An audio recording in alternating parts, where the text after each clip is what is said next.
بلایا اور بلا کر کے فرمایا کہ میں سے اپنے گھر کے متعلق آتا ہوں۔ تو حضور وہ عرض کرنے لگے میں کیا آپ کو آپ کے گھر میں کے بارے میں بتاؤں گا،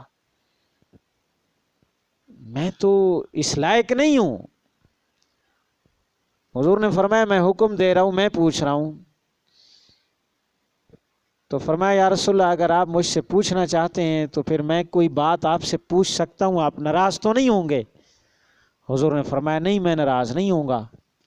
تو حضرت فاروق اعظم رضی اللہ تعالیٰ عنہ نے فرمایا کہ آقا مجھے یہ پہلی بات یہ بتائیں کہ حضرت اماں عائشہ کے ساتھ آپ کا کس نے کرایا؟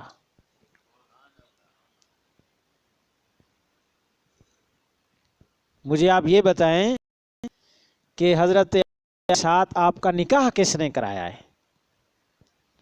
تو نبی کریم صلی اللہ علیہ وسلم نے فرمایا کہ اللہ نے کرایا ہے۔ کس نے کرایا ہے؟ اللہ نے کرایا ہے۔ تو حضرت فاروق اعظم رضی اللہ تعالی نے فرمایا آقا اگر ہم اپنی اولاد کا رشتہ کروائیں، رشتہ ڈھونڈیں، تو میں اپنے بچوں کے لیے نیک لڑکی پاکیزہ لڑکی ڈھونڈ سکتا ہوں تو رب اپنے نبی کے لیے نہیں ڈھونڈ سکتا؟ ہائے ہائے ہائے، اگر میں اپنے بیٹے کے لیے پاکیزہ لڑکی ڈھونڈ سکتا ہوں تو اللہ اپنے نبی کے لیے پاکیزہ نہیں ڈھونڈ سکتا؟ حضور فرماتے ہیں مجھے تسلی ہوئی۔ دوسری بات پوچھی یا رسول اللہ مجھے یہ بتائیں کہ آپ کے اوپر، آپ کے جسم میں اطہر کے اوپر کیا کبھی کوئی گندی مکھی بیٹھ سکتی ہے؟ حضور سے سوال پوچھ رہے ہیں کیا ایسا ہو سکتا ہے؟ نبی کریم صلی اللہ علیہ وسلم نے ارشاد فرمایا عمر گندی مکھی کو اللہ نے آج تک اجازت نہیں دی کہ وہ محمد مصطفیٰ کے جسم پہ بیٹھے۔ تو عمر گویا ہوئے آقا جب گندی مکھی آپ کے جسم پہ آپ کا رب نہیں بیٹھنے دیتا تو آپ کے بستر پہ وہ گندی عورت کیسے لا سکتا ہے؟ حضرت عمر کی اس رائے کے بعد حضور کا چہرہ کھل اٹھا۔ فرمایا آقا آپ کی ازواج پاک ہیں، پاکیزہ ہستیاں آپ کے پاس آ سکتی ہیں، کسی کی بات پہ کان نہ دھریں، ان کی پاکیزگی میں کوئی شک نہیں ہے۔ کہتے ہیں اس کے بعد نبی کریم صلی اللہ علیہ وسلم حضرت ابوبکر کے گھر تشریف لائے۔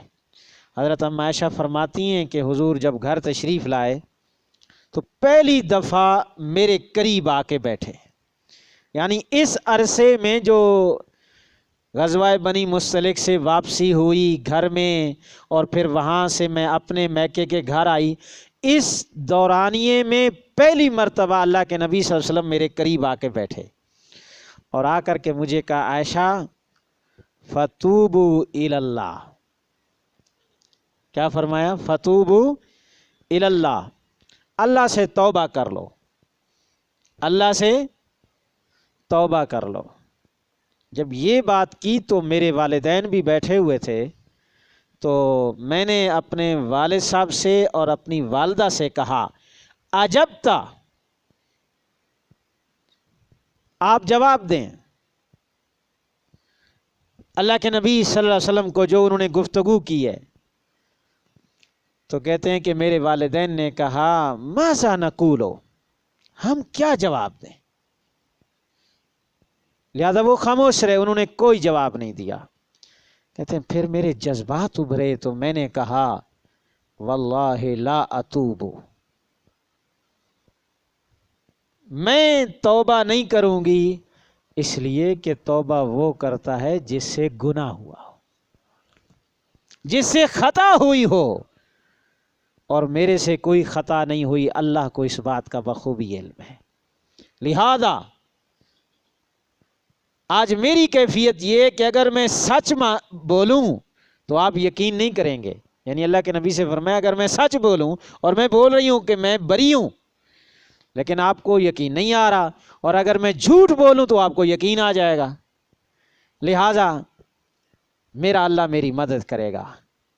فرماتے ہیں اسی دوران اللہ کے نبی صلی اللہ علیہ وسلم پر وحی کی کیفیات طاری ہوئی.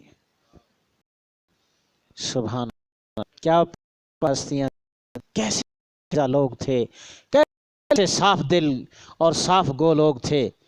کہتے ہیں جب نبی کریم صلی اللہ علیہ وسلم پر وحی کی کیفیات طاری ہوتی تھی صحابہ تو دیکھتے تھے. بس اس حالت میں میرے والدین نے دیکھا، ظاہر حضرت ابوبکر صدیق رضی اللہ تعالیٰ عنہ بھی بیٹھے تھے، ان کی بیوی ام رومان حضرت ام عائشہ کی والدہ بھی بیٹھی تھیں. کہتی ہیں ان کی حالت غیر ہو گئی. ظاہر ہے کہ اب ظاہر وحی اتر رہی ہے، پتہ نہیں کیا فیصلہ ہوتا ہے، لیکن کہتے اللہ انی مطمئنۃ، میرے ان کی عالم کے منہ اڑ اور وہ اتنے پریشان، اللہ کی قسم میں رب پر مطمئن تھی، میری ذات میں ضرور انصاف.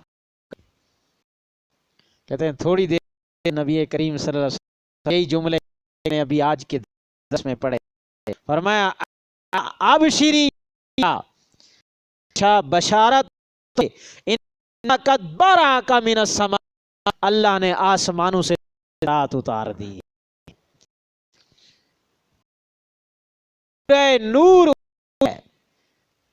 سورہ نور میں پورا رکوع حضرت عائشہ کے لیے اما عائشہ بری، اما عائشہ مجھے یہ تھا میرا رب برات اور میری کے لیے قرآن اتارے گا اور قیامت تک پڑھا جائے گا. مجھے یہ تھا اللہ اپنے نبی کے دل پہ الہام کر دے گا، اسے بتا دے گا تیرے گھر والے پائیں. مجھے یہ یقین تھا کہ شاید اللہ عزت اپنے نبی خواب کے ذریعے سے گے کہ حضرت اما عائشہ بری ہیں، لیکن مجھے نہیں تھا پتا اللہ کے ایک محبوب کی اتنی ہے اور محبوب کی عزت کا اتنا احترام ہے کہ قیامت تک کے لیے قرآن اتارے گا.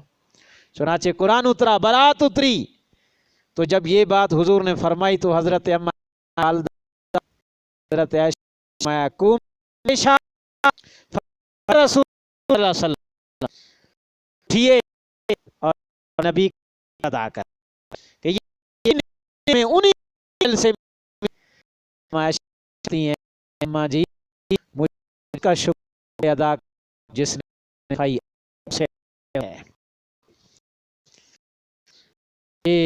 فائی اتری حضرت رضی اللہ عنہ کی. یہ آج تک